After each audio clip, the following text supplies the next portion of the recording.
আসসালামু আলাইকুম। আশা করি আপনারা সবাই ভালো আছেন। আপনারা সবাই জানেন বা অনেকে আমার যারা রেগুলার ভিডিও দেখেন তারা জানেন যে আমি মূলত সোনালী মুরগির চাষ করি, গোল্ডেন সোনালী মুরগি।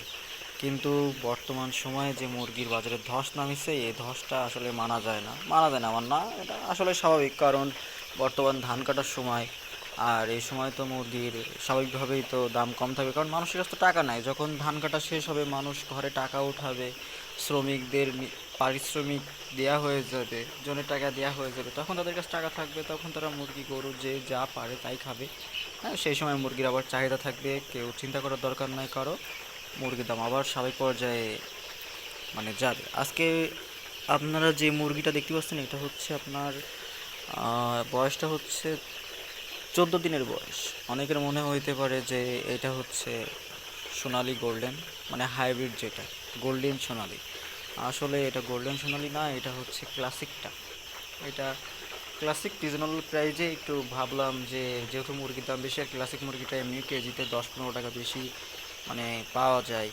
আর তাছাড়া গোল্ডেনের থেকে একটু বাড়া একটু কমই বাড়ে, যেটা বুঝলাম আর কি। এই 14 দিন বয়সে মুরগির গ্রোথ যেরকম দেখতেছেন আমার কাছে এখনও স্বাভাবিক পর্যায়ে মনে হচ্ছে, কিন্তু বুঝতেছি না যে আসলে কেমন কি হবে।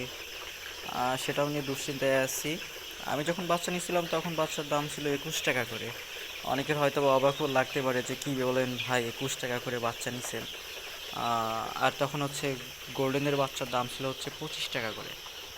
কিন্তু গোল্ডেনের বাচ্চাটা পাওয়া যাচ্ছিল না, কারণ দাম কম ছিল বাচ্চার। সেই জন্য আপনার অনেক বেশি পরিমাণে মুরগি উঠাইছে মানুষজন। হ্যাঁ, তবে অনেকেই আবার উঠায়নি। এমনটা হইতে পারে যে মুরগির দাম নেই তো মুরগিকে উঠাচ্ছে না।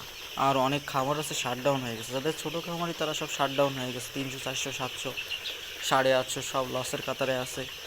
গতবার এই যে ঈদের লটে আমার লস হয়ে গেছে প্রায় 53,000 টাকা। আসলে ওইটা নিয়ে আফসোস করলে হয় না, ব্যবসায়ীদের লাভ লস তো অবশ্যই হবে।